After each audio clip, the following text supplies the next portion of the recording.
잘 모르고 그저 형식과 위선과 매너리즘에 얽매여 수십 년간 교회에 다녔지만 우리를 사랑하시는 그 사랑으로 예수님의 십자가로 모든 것이 귀결된다는 진리를 보여주셨사옵나이다. 사랑의 예수님, 영생의 문제가 우리 각 성도에게 더욱더 깨달아져서 이 세상의 육적인 것들에서 자유롭게 되기를 간절히 바라옵나이다. 우리 속 깊은 곳에 있는 죄의 욕망과 갈증들이 예수님의 십자가 은혜로 능히 통제되기를 원하옵나이다. 그리하여 주께서 주시는 참 기쁨과 평안을 누리길 원하며 주님의 그 빛을 우리가 받아 삶 속에서 우리도 비춰주길 원하옵나이다. 그러나 저희는 늘 깨지기 쉬운 질그릇 같아서 알면서도 또는 몰라서 제자리에 걸음만 하오니 주님께서 불쌍히 여겨 주옵소서. 내 스스로 할 수 있는 것이 아무것도 없어서 그저 주님만 바라보게 됩니다.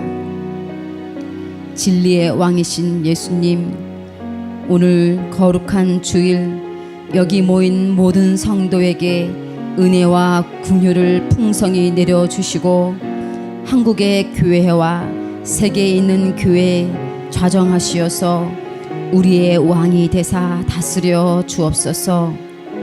주님의 나라와 권세가 영원히 아버지의 것이오니 영광과 찬송을 받으시옵소서.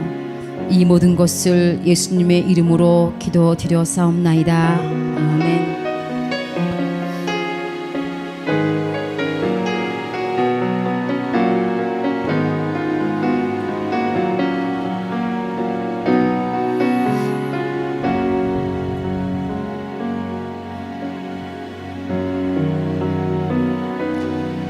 주님 내 길을 잘 아시고 내 걸음 아시네. 어둠에서 빛을 내시는 그분을 믿네. 무엇으로 주를 섬길지 어디로 가야 할지 헤매이는 나를 아시고 길을 여시네. 내 삶은 주의 것, 내 삶은 주의 것, 온전한 신뢰를 주께 드리네. 보이지 않아도 믿음으로 걷네. 주 영광 바라보며 주만 따르네.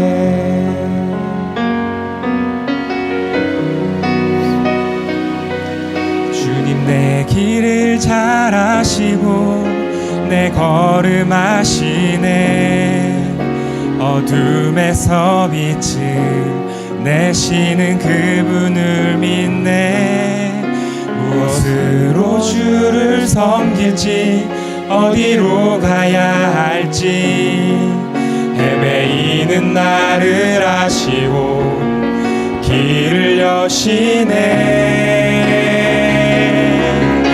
내 삶은 주의 것, 내 삶은 주의 것, 온전한 신뢰를 주께 드리네.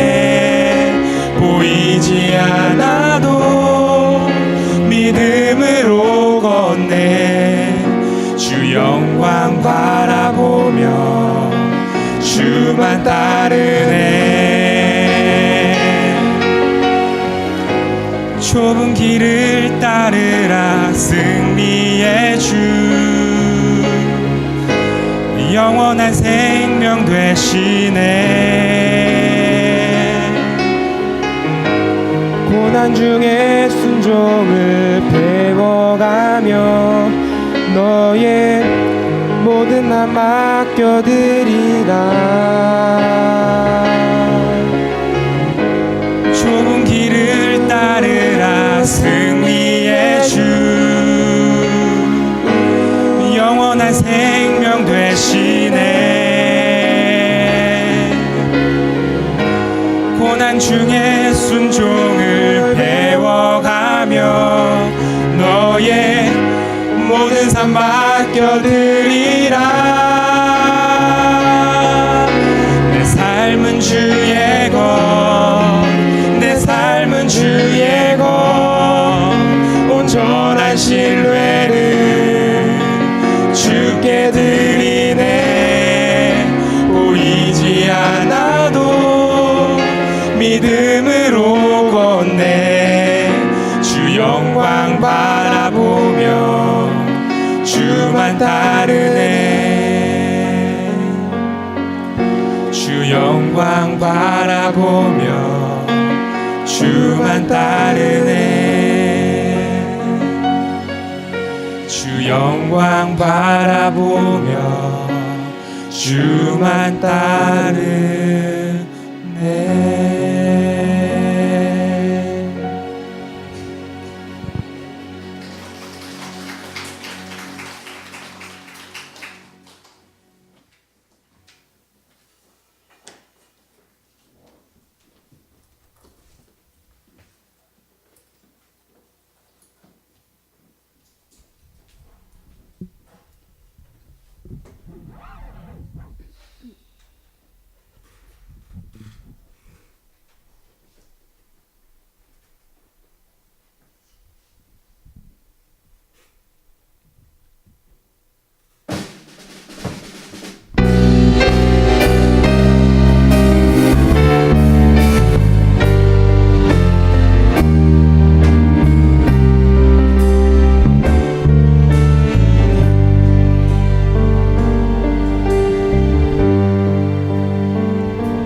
십자가의 희생으로 새 생명 주시려 이 땅에 오신 그분,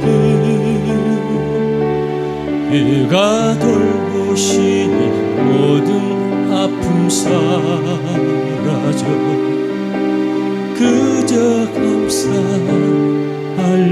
뿐. 사랑하라 그가 주신 계명, 용서하라 세상 모든 것들을 영원까지 찬양받으실 한 분, 그분이 말씀하셨네.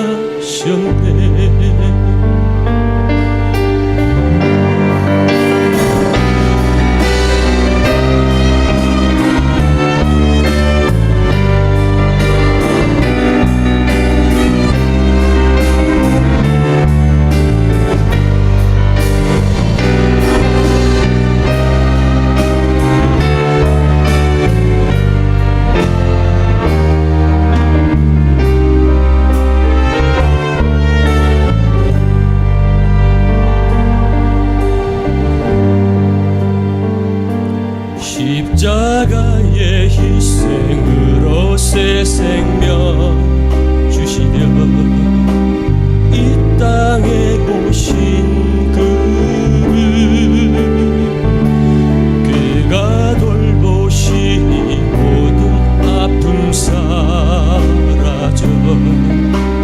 그저 감사할 뿐. 사랑하라 주신 계명,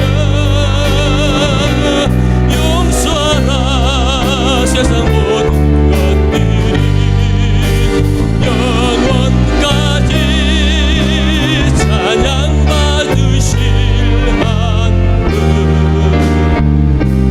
그분이 말씀하시네. 찬양하라 그가 주신 계명, 영원까지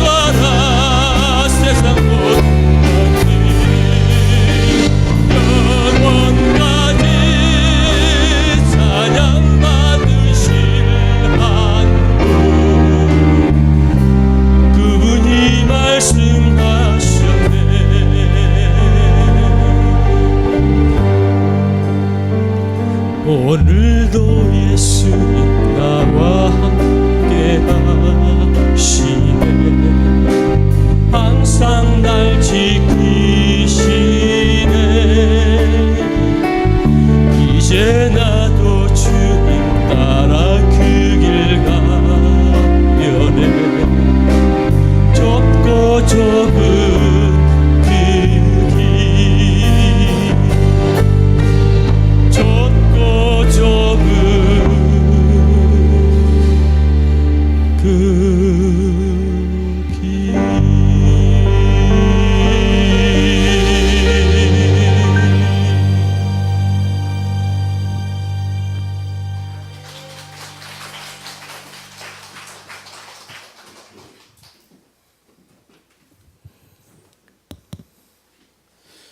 말씀 보겠습니다.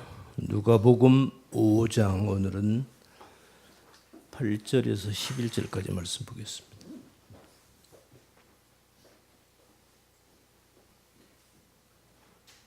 우리 다 같이 함께 읽겠습니다. 시작.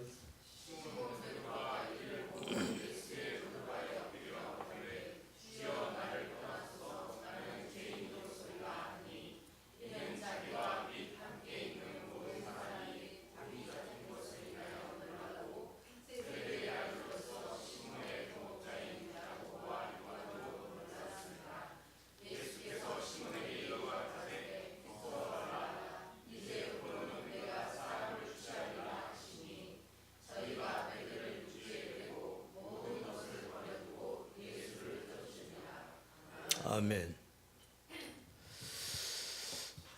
지난 시간에 우리가 어디까지 말씀을 들었냐면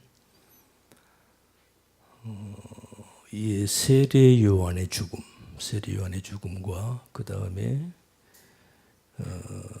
이어서 곧바로 예수님이 빈들로 나가셔서 이제 이어지는 기록의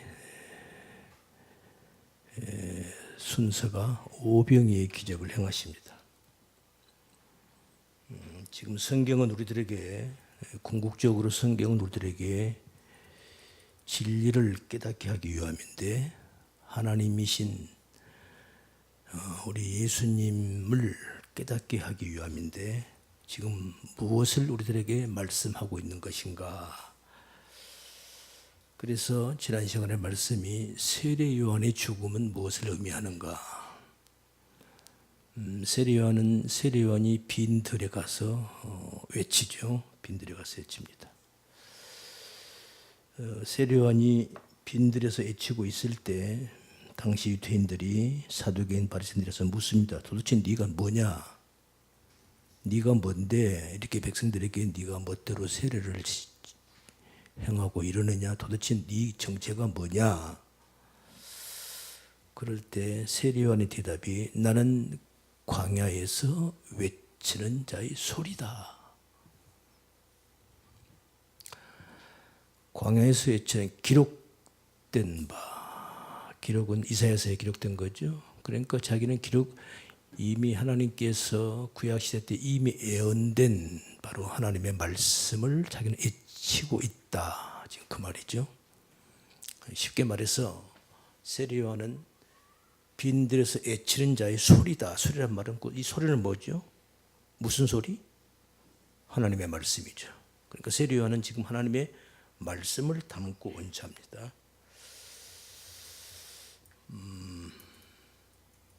그 세례 요한이 결국은 빈들에서 외치다가 결국은 헤롯 왕, 헤로디아, 살로메 이들이 여기서 결국은 죽음을 당하죠.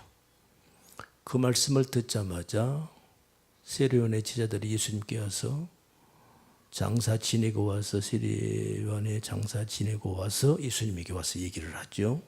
예수님이 그 말을 듣자마자 역시 세례 예수님도 빈들로 나가시는 거죠. 그게 우리가 지난 시간에 본 장면이었죠. 그리고 역시 예수님께서 그리고 빈들에 나가셔서 그 다음에 행하신 역사가 오병이의 기적을 행하셨죠. 자, 우리가 세례 요한의 얘기에서 무엇을 우리가 분명하게 우리가 깨달아야 되는가? 그 세례 요한의 삶, 세례 요한의 그 죽음, 그것은 세리온이 누구한테 죽었죠? 헤롯 왕국에 있는 헤롯 왕한테 죽음을 당하죠. 죽임을 당했어요. 사실 헤롯 세리온의 마음속에는 어떤 것이 있냐면, 잘 들으세요. 세리온이 빈들에서 헤롯 왕국을 향해서 애치죠. 하나님의 말씀을 애치는 겁니다. 그리고 헤롯 왕을 얘기를 하죠. 당신 그러면 안 된다. 왜냐하면 헤롯 왕이 지금 하고 있는 그 삶이 엉망진창이잖아요. 우리 그거 다 우리 들었죠. 그런데 그걸 감히 얘기할 사람이 없어요. 누가 얘기합니까? 목이 12개라도 붙어있지 못하죠. 세리요한이 하는 겁니다. 왜? 세리요한은 하나님의 말씀을 담고 온 자거든요. 그러니까 하나님의 말씀을 선포하는 거죠. 결국 죽음을 당하는 거죠. 지금 우리는 세리요한을 통해서 무엇을 알아야 하는가? 세리요한이 죽고 예수님이 빈들에 와서 오병이의 기적을 행하죠. 결국은 예수님도 나중에 죽죠. 세리요한도 죽고 예수님도 결국 십자가에 죽는 거죠. 이게 사실 이게 같은 그림이에요. 같은 그림이에요. 세리요한이 하나님의 말씀을 담고 왔죠. 그래서 빈들에서 하나님의 말씀을 외치는 겁니다. 자기 표현이 나는 소리다라고 얘기를 하는 것뿐이에요. 똑같은 하나님의 말씀을 외치는 거예요. 그럼 예수님은요? 예수님은 아주 사도 요한이 말씀이 육신이 돼서 이 땅에 오신 분이라고 아주 그렇게 말을 해버리잖아요. 그러니까 예수님도 말씀을 담고 오신 거예요. 우리가 조금 어려운 표현을 하자면 로고스라는 그 그릇 안에 레마라고 하는 하나님의 말씀을 진리를 담고 오신 분이 예수님이에요. 예수님도 말씀을, 그래서 예수님께서 빈들로 가시는 거예요. 여기서 중요한 건 빈들이란 말씀을 드렸죠. 왜 빈들이냐? 빈들은 광야를 얘기하는 거죠. 여러분, 우리가 광야 그러면은 여러 가지 사건들이 하도 많으니까 많은 것이 떠오르는데, 우리 성경을 크게 놓고 보면은 구약, 그 다음에 신약으로 나누죠. 사실 그런데 구약과 신약으로 나누지만, 구약은 신약의 뭐죠? 모형이에요. 그림자란 말이죠. 우리가 건물로 말하면 신약은 아파트가 다 된 거예요. 구약은 뭐예요? 모델 하우스인 거예요. 이렇게 지을 거야. 이렇게 그림자, 모형으로 보여준 게 뭐죠? 구약이란 말입니다. 구약을 우리가 보면은 하나님께서 아브라함을 부르시고 아브라함을 갈대아 우르에서 불러내가지고, 아브라함이 누구예요? 믿음의 조상이잖아요. 여기서부터 믿음이라는 역사가 시작되는 거예요. 아브라함 이전 시대의 믿음이 깨졌어요. 어디서 깨졌죠? 에덴 동산에부터 이미 깨진 거예요. 그래서 지금 하나님의 역사가 그래서 아브라함의 믿음이 조상이라고 그런 거예요. 그러니까 지금 다시 에덴 동산 아담에서부터 아브라함까지 그 역사가 지금 믿음의 역사가 다시 시작되는 거죠. 아브라함을 부르셔서 갈대아 우르에서 부르셔가지고 이제 아브라함에게 하나님이 약속을 하시고 언약을 하시죠. 그런데 이게 참 기가 막히죠. 하나님께서 아브라함을 언약을 하시고 내가 너를 믿음의 조상으로 세우겠다고 말씀하시고 네 후손들을 다 내가 그런 언약을 하셨는데, 그 후손들이 결국 어디로 가요? 애굽으로 가잖아요. 성경에서 애굽은 무엇을 상징하는가? 오늘날 제약된 세상을 상징하는 거예요. 아셨죠? 예? 예를 들어서 가룟 유다, 그러면 배반자의 상징 인물이죠. 그런 것처럼 애굽이 오늘날 이집트잖아요. 이집트는 하나의 성경에서 제약된 세상을, 하나님을 모르고 하나님을 떠난 우리 모든 인간들, 그런데 잘 살아요. 애굽이 어떤 것이죠? 우리 인류 역사를 보면 4대 문명의 발상지 하나예요. 그렇죠? 나일강, 에집트 문명, 메소포타미아 문명, 그 다음에 인더스, 그 다음에 항아강, 이렇게 그러니까 아주 문화와 문명이 아주 발달이, 쉽게 말해서 세상에서 잘 사는 곳이란 말이죠. 그런데 거기가 사실은 제약된 세상이라고요. 예? 이제 그런데 이스라엘 백성들이, 아브라함 손들이 거기서 400년 동안은 뭘 해요? 종살이 하는 거죠. 사실 하나님은 아브라함에게 있어서 이미 400여 년 전에 벌써 아브라함의 후손들이 애굽에 가서 종살이 하기 전부터 하나님은 이미 아브라함에게 얘기를 했어요. 네 후손들이 나중에 이방의 객이 되어 거기서 어려운 삶을 살 거야. 그리고 나서 때가 되면 내가 그들을 징치하고 네 후손들을 내가 다시 이끌어낼 거야. 그래서 내가 약속의 땅으로 너희 후손들을 들여보낼 거야. 이 약속이 이미 있었어요. 이스라엘 백성들이 태어나기 전에 12지파가 생기기도 전에 이미 하나님은 아브라함에게 이미 이 말씀을, 에서와 야곱이 이삭이 태어나기 전에 이미 하나님은 이 약속을 아브라함하고 했단 말입니다. 그래서 그 후손들이 이제 애굽에서 이제 400년 동안 종살이를 하다가 결국 이제 모세를 통해서 출애굽을 하죠.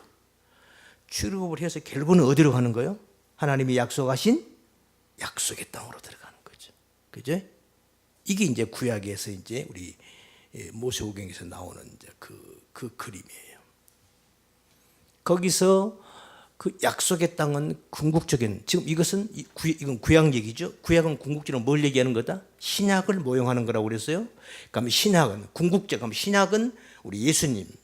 사실 성경 전체는 예수님을 설명하고 있는 거란 말이죠. 지금 여기서 그 가나안 땅, 약속의 땅이라고 하는 젖과 꿀이 흐르는 가나안 땅이라고 하는 그 땅, 제가 가봤어요. 가나안 땅을. 무슨 젖과 꿀이 흐르는 땅이에요. 우리 집사람이 그러더라고. 우리나라가 젖과 꿀이 흐르는 땅이네. 우리나라가 훨씬 더 좋아요, 여러분. 그런데 애굽에서 나와서 그 가나안 땅 가는 그 노정이요, 황량한 광야예요. 아무것도 없는 빈들이란 말입니다. 모래도 사막도 아니에요. 뭐 사막 비슷해. 새빨간 땅, 흙. 사막하고도 조금 다르더라고요. 그냥 광야예요. 나무 풀 한 폭이 없어요. 새빨간. 그 거리를 에집트에서 나가서 시나이 반도 쪽으로 쫙 차를 타고 하루 종일 가는데 동서남북을 다 봐도 이쪽 오른쪽은 아카바만 저쪽 홍해 그쪽으로 저쪽으로 바다가 있죠. 이쪽 왼쪽은 전부 새빨간 광야예요. 아무것도 없어요. 거기를 애굽에서 출애굽을 해가지고 이스라엘 백성들이 한 250만 명이 넘는 백성들이 모세의 인도를 따라서 지금 가는 거예요. 그 광야 생활을 얼마 동안을 해요? 40년을 하고 그 다음에 약속의 땅, 젖과 꿀이 흐르는 약속의 땅으로 들어가는 거예요. 그 약속의 땅을 젖과 꿀이 흐르는 땅이라고 그래요. 그 약속의 땅은 궁극적으로 뭘 상징한다? 오늘날 하나님의 택한 백성들이 궁극적으로 가게 될 저 영원한 우리의 영혼의 본향, 천국을 상징하는 것이다 그 말이에요. 이제 문제는 이스라엘 백성들이 애굽에서 나와서 그 젖과 꿀이 흐르는 가나안 땅에 들어가는 노정 속에서 광야에서 수십 년을 살아요. 광야에서 40년을 살죠. 속된 말로만 뺑뺑이로 돌리는 거예요, 하나님께서. 이 광야가 뭐냐? 이 광야 생활이 이스라엘 백성들이 애굽에서 제약된 세상, 애굽에서 나와가지고 약속 땅 젖과 꿀이 흐르는 가나안 땅에 들어가기 전에 광야에서 한 40년을 사는, 광야에서 40년 동안에 애굽에서 나왔던 1세대들은 다 죽어요. 다 죽는 거예요. 20세 미만 그러니까 어린이들이죠. 그리고 그 광야에서 태어난 세대들이 결국은 가나안 땅에 약속의 땅으로 들어가는 거죠. 이 광야 생활, 이 광야가 뭐냐? 이걸 사도행전에서 보니까 뭐냐면 그것은 스데반이 그렇게 말하죠. 우리 조상들이 광야 교회에 있었을 때에 이게 하죠. 이게 징검다리입니다. 성경을 진리를 푸는 징검다리인 거예요. 그러니까 광야에 지금 이스라엘 백성들이 애굽에서 제약된 세상 애굽에서 나와가지고 약속의 땅 가나안 땅 들어가기 전까지 그 광야 생활은 결국 뭘 얘기하는 거다? 교회를 얘기하는 거예요. 다시 말해서 오늘날 우리가 예수님을 영접하고 우리가 제약된 세상에서 우리가 나왔잖아요. 애굽에서 나왔단 말이죠. 그래가지고 지금 하나님이 약속하신 그 천국을 가는 그 노정에서 우리가 지금 무슨 생활을 하고 있는 거예요? 교회 생활을 이 땅에서 하고 있는 거예요. 이 교회 생활이 무슨 생활이다? 광야 생활이다 이 말이에요. 광야다. 그걸 얘기하는 거란 말이에요. 광야에는 다른 말로 말하면 빈들입니다. 빈들은 뭐가 있다 없다? 아무것도 없어요.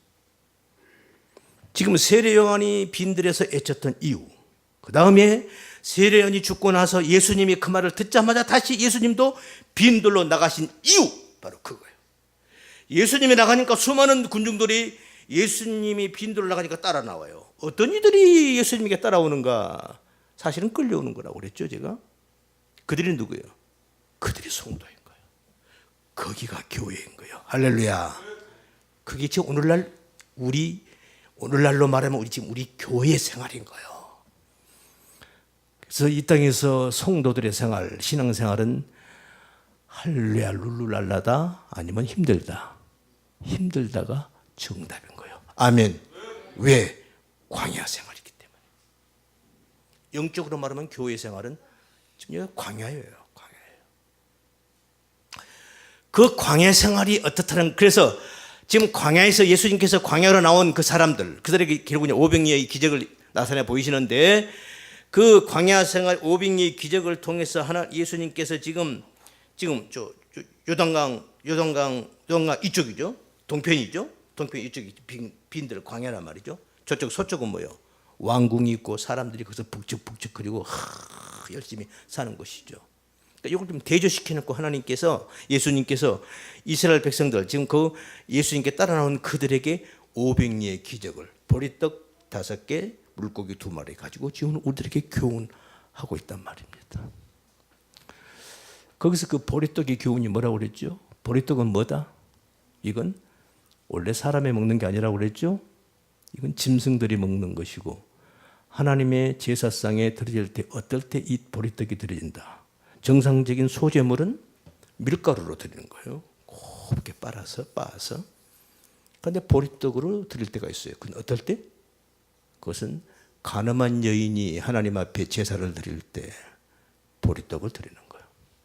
그래서 이 보리떡은 부정한 음식입니다. 한마디로 성경에서 부정한 음식으로 못을 박아요. 근데 회피려면 보리떡을 광야에서 나온 사람들 중에서 이제 수많은 사람들이 나왔죠. 성경은 5,000명이라고 그랬는데, 그래서 어른들만 숫자서 5,000명이고 어린아이 여자까지 합하면은 뭐 10,000명도 훨씬 넘어요. 그럴 거예요. 신학자들의 추론이 그래요. 뭐 어떤 신학자들은 보니까 한 3만 명 되지 않겠느냐. 아무리 못 잡아도 10,000명은 넘는 거예요. 그러니까 2만 명은 충분히 되는 거예요. 그 많은 사람들이 지금 빈들로 예수님을 따라 나왔단 말입니다. 그런데 예수님께서 그들에게 뭘 먹여요? 보리떡을 먹이는 거예요. 이 보리떡은 무슨 음식이다? 부정한 음식인 거예요.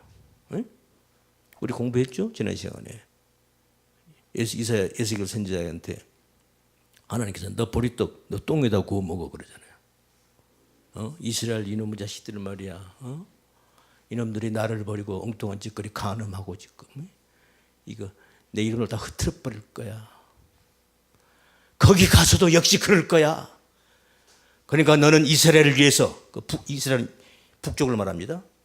북쪽은 722년에 망했어요. 그리고 남유다는 586년에 망해요. 바빌론에게 망해요. 이제 곧 망할 거야. 그때 에스겔이 하는 선지자가 하신 말이에요. 너 북쪽 이스라엘을 위해서 360일인가요? 오른쪽으로 이쪽으로 누워서 그 보리떡을 사람의 똥에다 구워 먹어라. 인분에다 구워 먹어라 그래요. 그러니까 예수를 선지자 그러잖아요. 하나님, 나는 내가 부정한 짓을 안 했고 거룩한, 내가 하나님께 여호와의 절기를 잘 지켰고, 내가 부정한 음식도 먹지 않고 내가 하나님 말씀을 잘 지켜왔는데 왜 나보고 이런 나에게 이런 아니 보리떡 자체만 먹는 것도 문제가 되는데 그걸 어디다 구워 먹으래? 에? 인분에다가 구워 먹으라는 거예요. 왜 그러십니까? 뭐? 여호와의 절기를 잘 지켰다 이 말이 무슨 말이야? 쉬운 말로 말하면 뭐예요? 나 율법 잘 지켰습니다 이 말이잖아요.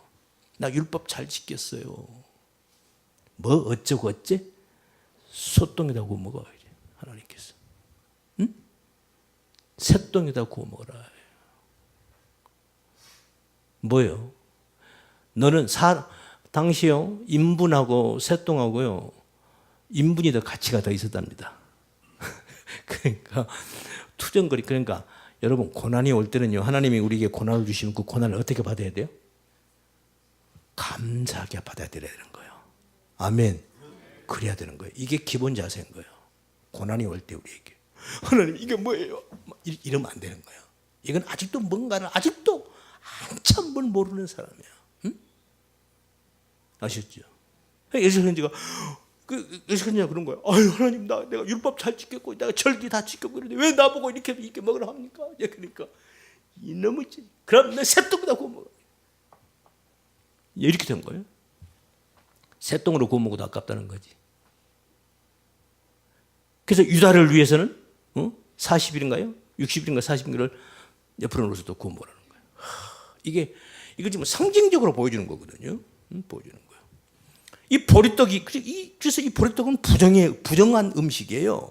이거 동물들이나 먹는 거거든요. 그런데 지금 오병이의 기적에서 이 보리떡을 자 15,000명, 10,000명, 20,000명 가까운 사람들이 왔는데 지금 해가 저물었어요. 저물 때가 됐어요. 하루 종일 굶었을 거 아니에요.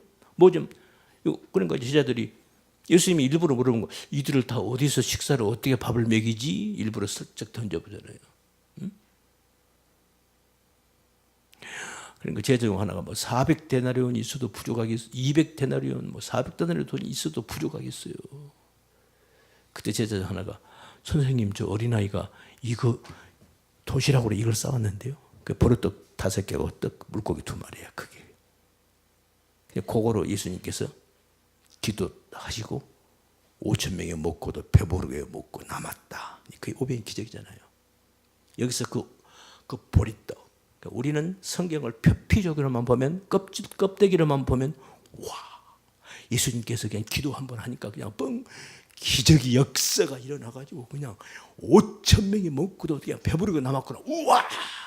우리는 이렇게 보여요. 성경을 보면은. 그런데 이 보리떡은 뭐라고요? 무슨 음식? 부정한 음식이란 말이죠.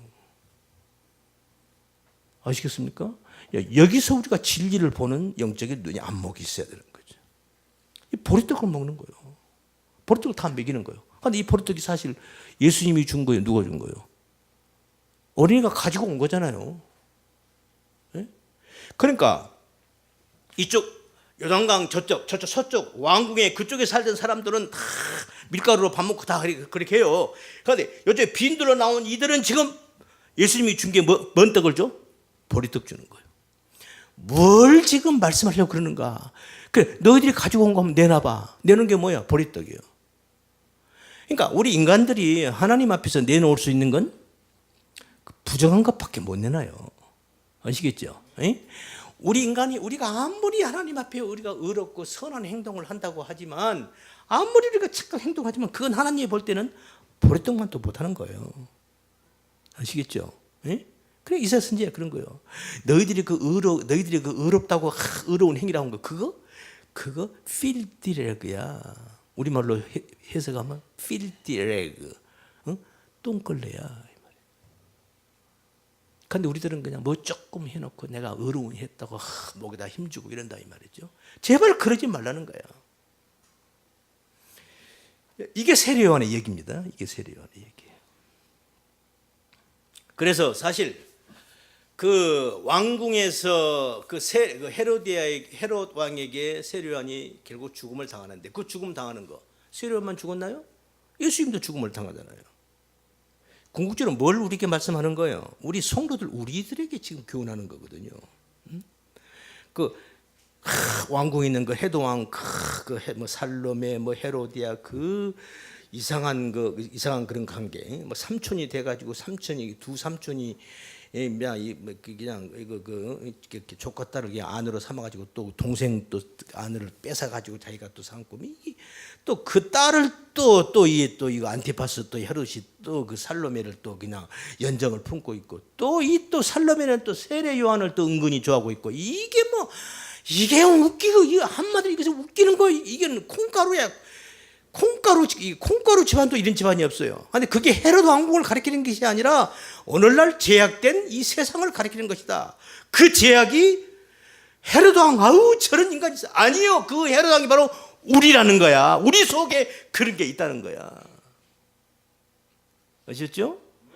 이게 중요한 거란 말이죠. 그래서 이제 바로 그런 그 하나님처럼 왕궁이 있는 곳, 왕궁이 어떤 곳입니까? 그거는 출세하는 곳이죠. 권력이 있는 곳이죠. 부귀영화를 누리는 것이죠. 우리 모든 인간들 이 땅에 지금 모든 사람들은 지금 그 왕을 향해서 왕궁을 향해서 최고의 권력을 향해서 누구나 다 세상에서 열심히 일하고 공부하고 해서 그 고지 꼭대기로 올라가려고 지금 아웅바둥 다 하고 있잖아요. 아닌가요? 회사에서 열심히 일하는 거예요. 그래야 진급되죠. 그죠? 그래야 진급 올라가요. 월급도 더 많이 나오고 그래야 잘 먹고 잘 살 거 아니에요. 그런데 거기는 하나님이 없단 말입니다. 그런 삶, 그건 꽝이다. 지금 예수님께서 비인들에서 지금 당신을 예수님께 찾아온 그들에게 지금 이 보리떡을 먹이면서 지금 이 오병의 기적을 행하면서 보이시는 것은 궁극적으로 저들이 내놓은 거 그거 다 그래 너희들이 내놓을 수 있는 게 겨우 이거잖아. 보리떡이잖아. 이거. 그러니까 그걸 우리 보고 알으라는 거야. 우리 성도 보고 그거 알으라는 거야. 저들이 뭐 건축을 멋있게 하고 역사를 문명을 만들고 아주 부귀 그거 다 헛거야. 그거 꽝인 거야. 그건 텅 빈 거야. 그건 배부른 게 아니야. 그것은 결국은 죽는 거다. 결국은 멸망이다. 그것을 지금 그러니까 우리 성도들 하나님의 택함을 받은 우리 성도들이 이 땅에서 우리들이 몫이 있어요. 우리들이 해야 할 몫이 뭔가? 이 말을 짧게 말하면 신앙생활이 뭔가? 똑같은 얘기예요. 몫이 뭔가? 우리는 그것을 우리가 폭로해내는 거예요. 그건 아니야. 그건 꽝이야. 그건 말짱 돌목인 거야. 그건 아닌 거야. 그건 죽음이야. 그건 멸망이야. 그것을 우리 성도들이 우리의 삶을 통해서 세상을 향해서 소리를 발해야 한다. 그런데 결국 그 소리를 발하니까 세례요한이 죽어요. 그 소리를 발하니까 예수님이 죽어요. 다 죽는 거예요. 그럼 우리는요? 예수님이 죽었으니까 우리는 살아야 되는 거 아니에요? 우리도 죽어야 하는 겁니다. 그래서 우리들은 다 작은 예수들인 거예요. 할렐루야. 이게 신앙생활인 거예요.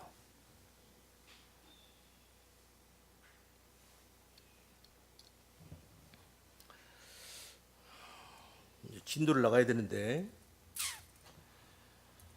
그래서 이 보리떡을 먹었다는 것은 그래서 지난 시간에 이것은 떡을 먹고 배불렀다. 그러니까 그렇게 겉으로 보지 말고 그것은 하나의 심판이다. 우리가 내놓은 거 보리떡해요. 부정한 거 내놓은 거예요. 부정한 거 내놓으니까 부정한 것으로 심판당하는 거죠. 그러니까 말라기 선지도 너희들 얼굴에다 똥칠을 해버리겠다 그러잖아요. 여러분 우리가 성경을 우리가 이제 넓게 보면요, 크게 보면은 크게 아니라 성경을 전체를 보면은 결국은 우리의 구원은 하나님께서 우리에게 구원을 주시려고 첫째 법을 두 가지를 줬어요. 구약 시대 때는 뭐냐면 율법을 줬어요. 그리고 신약 시대에 와서 뭘 줬죠? 무슨 법을 줬어요? 믿음의 법을 준 거예요. 그러니까 믿음의 법으로 우리가 구원을 얻는 거거든요. 이제 여기서 이제 우리가 그러니까 지난날에 이스라엘 백성들은 그 율법을 자기들이 율법을 다른 말로 말하면 행위의 법이라고 합니다. 행위의 법이라고 그래요. 율법이 뭐예요? 윤리적 도덕적으로 잘 행하는 거, 잘 행하는 거, 착한 일하고 선한 일하고 옳은 일하고 해야죠. 그거 하지 말라는 게 아니에요. 해야 돼요. 그런데 그 율법적 행위 그것으로 유태인들은 율법을 잘 지켜 자기들 그것으로 자기는 하나님 나라에 들어갈 거라고 철석같이 믿고 있었던 거예요. 그런데 하나님이 유태인들에게 율법을 주시는 목적은 뭐였어요? 요거 잘 지키라는 게 아니었고, 물론 잘 지키라고 말씀을 하셨죠. 이거 잘 지켜. 안 지키면 돌에 맞아 죽을 거야. 613가지나 계명을 줬잖아. 이거 잘 지켜. 이거 해. 요건 하면 안 돼. 법을 줬잖아요. 그 열심히 지킨 거예요. 자기들 딸에는. 자기들은 그걸 열심히 지키면 자기들은 천국 간다라고 구원받을 거라고 생각을 했던 거죠. 그런데 하나님이 율법을 주신 목적은 그게 아니었잖아요. 뭐예요? 한번 해보라는 거야. 돼? 다 지켜져? 죽었다 깨어나도 율법을 다 지킬 수 없어요. 우리 인간은. 하나님이 우리들에게 율법을 주신 목적은 그 율법을 통해서 우리 인간의 한계, 나의 한계성을 나는 율법이 뭐죠? 다른 말로 말하면 율법의 본질이 뭐예요? 그 하나님의 속성이거든요. 네? 하나님의 성품, 하나님의 됨됨이를 법으로 표현하면 그렇게 표현이 되는 거예요. 예? 그러니까 그걸 한번 지켜봐. 돼? 안 되지. 아, 이거 안 되는구나. 아, 그럼 하나님 어떻게 해요? 이렇게 나가야 되는데 자기 몇 개 조금 더 지켜놓고 오, 나 지켰어. 지키는 걸 다 지켜? 조금 옆 사람보다 자기는 이 사람은 율법을 한 10가지, 자기 한 12개, 2개 더 지켰어. 둘 더 지킨 거야? 예씨, 엄마, 나는 12개인데 너는 막 10개, 그게 뭐야, 막. 그냥 이렇게 나가는 거예요, 사람들이. 응? 응? 그렇잖아요. 우리 그러잖아요. 우리 신앙생활 하면서 자기는 헌금 열심히 하는데 가만히 김집사 보니까 헌금을 잘 안 하는 것 같아. 집사가 돼가지고 헌금도 안 해. 이러고 있잖아요, 우리 속으로. 그렇죠? 주일날 내가 열심히 청소하는데 아니 저 권사는 꼭 빠져. 아이 뭐 저 권사는 왜 저래, 나는 청소하는데. 우리 그러잖아요, 속으로. 응? 갖고 막 속에서 막 뒤틀리잖아. 이런 거, 이걸 보고 율법적 행위라고 하는 거란 말이죠.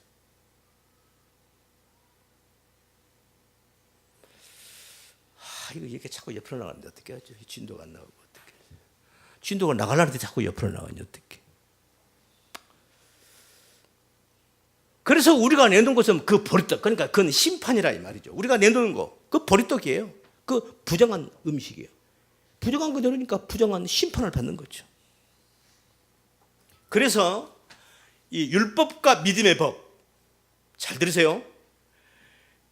구약의 모든 율법은 예수님을 설명하려고 하나님께서 율법을 주셨던 거란 말이죠.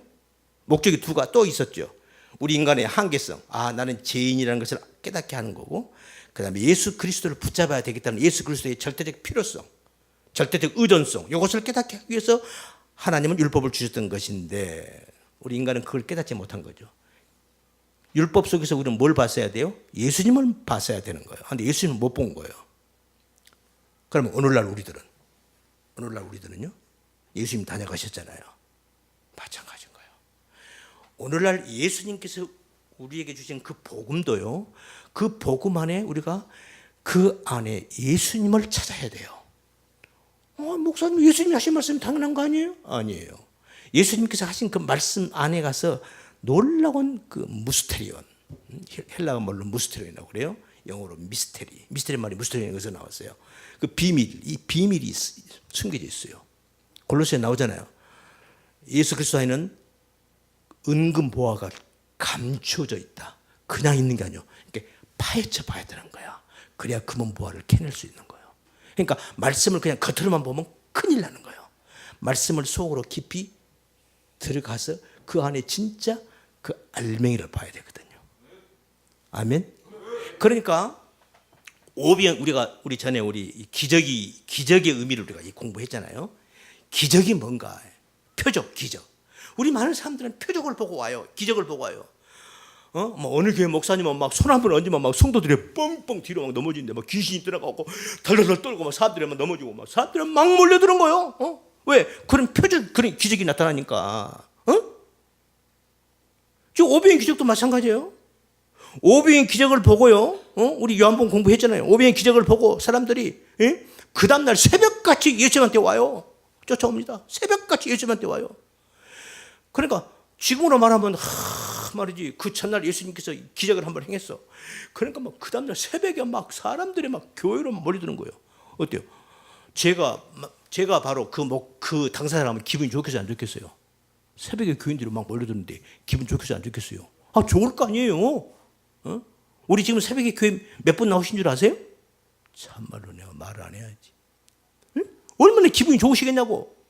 근데 예수님이 그들을 딱 보고 탁 책망을 하잖아요. 지금 너희들이 나한테 온 건 어제 본 그 표적을 보고 온 게 아니네. 떡을 먹고 배부른 것 그것 때문에 오고 있네. 이러잖아요. 우리 오병의 기적에서 우리가 여러분 오병의 기적만 우리가 제대로 알아도요. 성경 66권을 다 알게 돼요. 응? 아니 지금 어제 오병의 기적을 보고 새벽에 왔잖아요. 놀래가지고 예수님을 왕 삼으려고 이러고 온 거 아니에요? 예수님이 딱 그들을 보고 지금 나한테 이러고 온 건 어제 그 표적을 본 까닭이 아니네. 떡을 놓고 배부른 그것 때문에 오고 있네? 이렇게 말을 하는 거예요. 아니, 표적 보고 왔잖아요. 껍데기만 봤단 말입니다. 그 오병 기적 속에 진짜 알맹이를 못 보고 껍데기를 보고 지금 왔다 이 말이요. 예수님 그걸 얘기하는 거거든요. 거기서 예수님께서 결국 그 오병 요한복음 6장에서 그 얘기가 결국 뭐예요? 너희들 그렇게 썩는 양식을 위해서 일하지 말고 썩지 않는 영생하도록 있는 양식을 위해서 일해라. 이렇게 얘기해요. 그러니까 그 사람들이 뭐라고 그래요? 아, 우리가 어떻게 해야 하나님 일을 하는데요? 예수님께서 나를 믿는 것이 바로 그게 일이야. 하나님의 일이야. 내가 생명의 떡이거든. 그러니까 나를 먹으라고. 이게 무슨 말인지를 알 수가 없어요. 아니, 자기를 먹으라, 자기를 뜯어 먹으라야 뭐 어쩌라는 거야? 그러면 뭐 우리 보고 흡혈귀가 되라는 거예요? 뭐예요 지금? 예수님께서 내 살과 내 피를 먹어. 그래야 너희들에게 영생이 있어. 이거 완전히 이거 지금 동문서답하고 있는 거예요 지금. 못 알아들어요 사람들이. 결국 그 500리의 기적의 그 기적에서 결국 예수님은 뭘 얘기하는 거였죠? 우리 공부했잖아요. 500이 내가 생명의 떡이라고. 내가 만나야. 만나 얘기도 왜 나왔어요? 그 새벽같이 온 사람들이 우리 조상들은 예수님께서 나를 믿어. 나를 믿는 것이 너희들에게 참 생명이고 떡이 너희들이 영원한 생명 갖는 게 아니니까. 아니 그러면 우리가 당신을 믿을 만한 증거를 좀 줘봐요. 우리 조상들은 광야에서 만나를 먹었잖아요. 만나 얘기를 끊으니까. 그러니까 예수님께서 내가 만나야 이러는 거예요. 그러니까 나를 먹으라고. 내 살과 내 피를 먹어야 돼. 이렇게 이 말이 나왔단 말이죠. 그러니까 지금 어제 그 500인 기적을 보고도 뭔가 표적을 또 보여달라는 거야. 믿을 만한 증거를 또 달라는 거야. 결국 예수님의 답이 뭐였어요? 모든 표적, 모든 기적의 결론은 뭐예요? 예수님께서 나중에 그러잖아요. 너희들이 나한테 자꾸 표적 기적 얘기하는데 내가 이제 너희들에게 보여줄 기적은 표적은 뭐밖에 없다. 요나의 기적밖에 표적밖에 없다. 요나의 기적이 뭐예요? 요나의 표적이 뭐예요? 요나가 사흘 동안 바다가 물고기 들어갔다가 나오잖아요. 내가 십자가에 죽을 거야. 그 사흘 만에 다시 부활할 거야. 십자가의 죽음을 얘기하는 거란 말이에요. 모든 예수님의 그 표적은 예수님께서 표적을 일으키신 것은 십자가를 얘기하는 거예요. 아니요, 성경 전체는 예수님의 십자가를 얘기하고 있는 거예요. 구약의 모든 역사는 구약의 모든 것은 예수님을 설명하는 거라고 그랬죠. 그럼 예수님의 뭘 설명하는 거냐? 십자가를 설명하는 거란 말입니다. 할렐루야. 이게 키포인트예요. 이게 핵심 중에 핵심인 거예요, 성경에.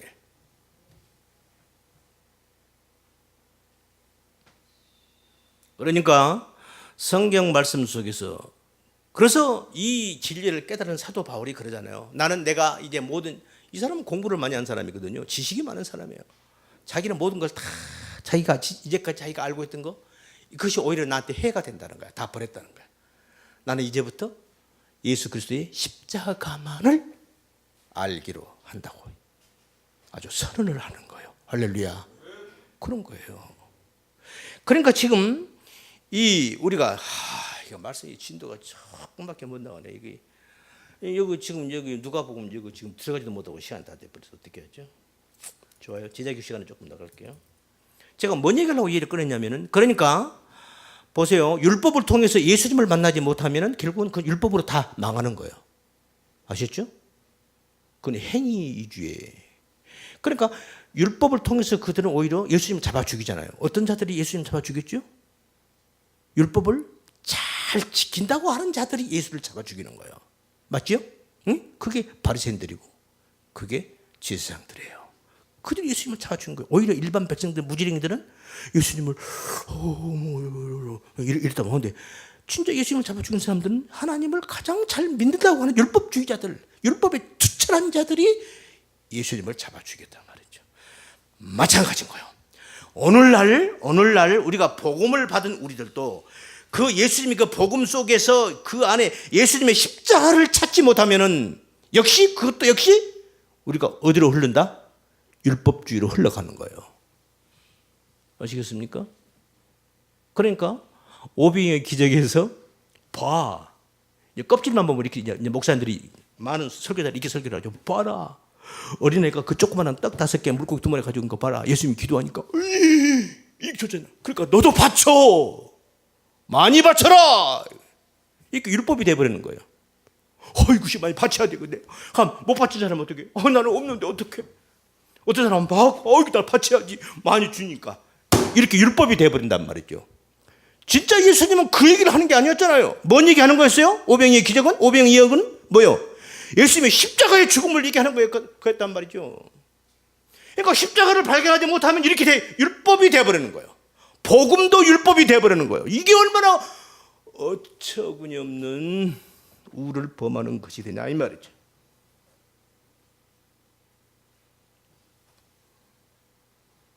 왜 그러죠? 왜 예수님이 십자가를 발견하지 못하면 왜 율법으로 흘러갈까요? 왜 그렇게 갈까요? 그 이유가 뭘 것 같아요?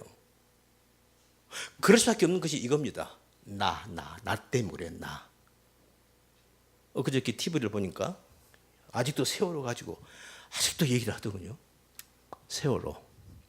이게 왜 그렇게 배가 그렇게 자초가 돼가지고 물속으로 가라앉은 게 너무 빨리 가라앉았다는가. 이유가 뭐냐 이게. 그렇게 빨리 가라앉을 수가 없다. 이제 막 분석을 하더라고. 근데 그 중에 하나가 뭐냐 보니까 그 큰 배니까 배 안에 그 무게 중심을 잡기 위해서 배 밑바닥에다가 이 물탱크가 있어요. 앞에, 뒤에, 양쪽에 이렇게 물을 담아놔야 되는 거예요. 배 밑바닥에다가 물을 담아놔야 돼요. 그래야 무게가 밑에 가서 무게 중심이 딱 잡혀야 배가 이렇게 위에 사람들이 타고 막 많이 싫잖아요. 그러니까 그러면 위쪽으로 무게가 많이 올라가면 무게 중심이 위로 올라올 거 아니에요. 그러니까 무게 중심을 아래로 끌어내리기 위해서는 배 밑에 맨 밑바닥에다가 왼쪽 오른쪽 앞 전후 해가지고 심층수라고 그러던가 물을 이렇게 가득 채워놔야 된대요. 예? 몇백 톤씩 채워놓더라고. 그래야 배가 안정적으로 가는 거죠. 이렇게 예? 무게 중심이 아래가 있으니까. 예? 여러분 어떻게 봐요? 어떻게 맨 위에는 가볍고 밑에가 무거우니까 아무리 다시 일어나잖아요. 일어나죠. 무게 중심이 밑에 갔으니까 절대 안 넘어지는 거예요. 무게 중심이 위로 올라와 버리면 꼴까닥 넘어가죠. 그런데 문제는 그 무슨 촬영을 했는데 심층수 한쪽이 텅 비어 있었다는 거예요. 이게 뭐냐? 이거 가지고 지금 지금 실경을 벌이고 있더라고. 이게 뭐냐? 왜 이게 비어 있느냐? 이게 비어 있으니 그리고 왼쪽인가 오른쪽 한쪽 좌왼쪽인가 우왼쪽인가 한쪽이 비어 있었다고. 그리고 그냥 이쪽 비어 있으니까 어때요? 이쪽으로 확 넘어져 버리지. 오른쪽이 비어 있으면 이쪽으로 확 넘어지는 거고. 그 배가 빨리 도대체 이게 비어 있었네. 비어 있는 이유가 뭐냐? 이거 가지고 막 얘기를 하더라고요. 뭐요? 뭔 얘기 제가 하려고 그러냐면 무게 중심이 어디 있느냐? 우리의 신앙생활의 중심이 어디에 있느냐? 우리 쉬운 말로 말하면 신본주의, 인본주의 우리 이런 말을 하죠? 얘기하다가 저분은 인본주의적 냄새가 많이 나. 우리 그런 말 하잖아요. 그건 인본주의야. 그 신본주의. 하나님 중심으로 본의적으로 인간 본의적으로 인본주의, 신본주의. 그 중심이 어디냐 이거. 내 중심이 어디냐? 하나님 쪽이냐, 인간 쪽이냐 이거예요. 왜 하나님의 말씀을 겉으로 보면은 우리 인간은 그걸 전부 다 율법으로 끌어들인가? 진리를 모르면 그렇게 되는 거예요. 왜? 나 때문에. 모든 성경 말씀은 나에게 유익한 쪽으로 끌어당기게 되어 있어요. 우리 인간은 그건 본능이에요. 그럴 거 아니겠어요? 예? 그렇잖아요. 내 가족, 내 사업, 내 건강. 조금 더 발전하면 우리 교회. 그죠? 예? 그냥 나무 교회는 필요 없어. 그냥 나무 교회. 뭐야, 우리 교회. 당신 어느 교회냐? 우리 교회. 전부 나 중심이란 말이죠. 그러면 되는 거야, 안 되는 거요? 아니, 독일하고, 영국하고 말이 싸울 때 말이죠. 영국도 하나님을 믿는 국가, 독일도 하나님 믿는 국가야. 영국 병사들이 하나님 우리 이번에 전쟁에 이기게 해주세요. 독일 군사도 마찬가지지. 하나님 하나님 그럼 누구 편 들으라는 거야?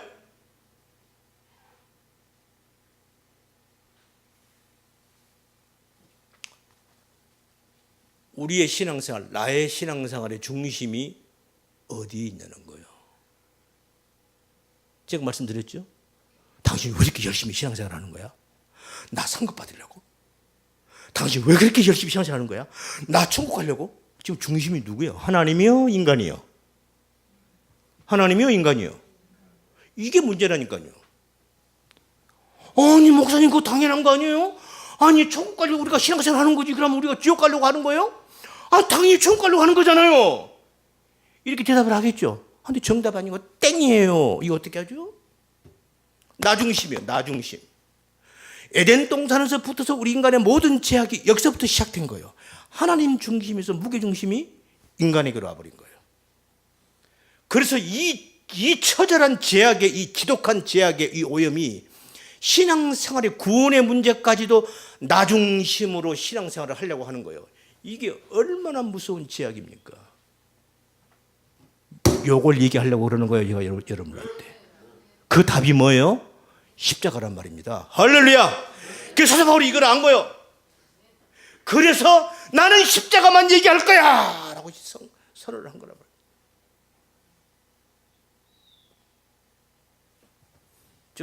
지금 여기 이제 들어가기 직전까지 왔어요. 이제 제가 여기 본문 들어가지도 못했어요. 어떻게 했죠?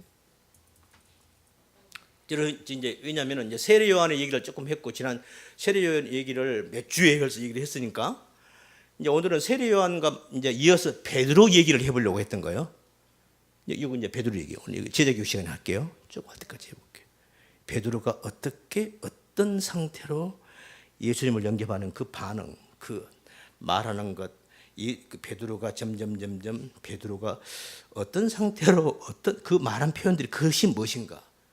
그게 오늘날 우리들의 얘기입니다. 우리들의 얘기예요. 아시겠죠? 예? 베드로 얘기를 하려고 그랬는데 들어가지도 못했어요. 시간 다 됐어요. 그래서 우리는 오늘 이 시간에 제가 정리하자면